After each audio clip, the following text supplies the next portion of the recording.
செழிக்க செழிக்க சபைக்குள்ளே வர வர என்ன நடக்கும்? ஆத்மா செழிக்க ஆரம்பிக்கும். அதன் பிறகு சரீரம் செழிக்க விடுதலை பெற ஆரம்பிக்கும். உங்களுக்கு வராத பொருளாதாரம் வர ஆரம்பிக்கும்.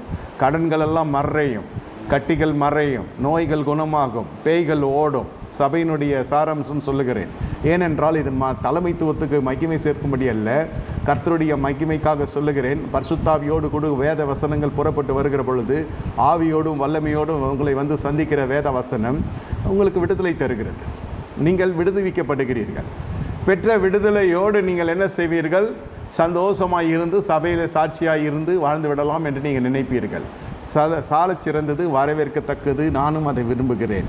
இதுவரை எல்லாம் சரியாய் போயிருக்கிறது என்று நானும் நினைத்து கொண்டிருந்தேன் இன்று காலை 1 மணி வரை. ஆனால் அதன் பிறகு தான் தெரிகிறது, நாம் இன்னும் எல்லாம் ஜெயித்து விட்டோம் என்பதல்ல, கற்றுக்கொண்டோம் என்பதல்ல. நாம் சபையிலே சாட்சியாக இருக்கிறது போல குடும்பத்தில் சாட்சியாக இருக்க வேண்டும்.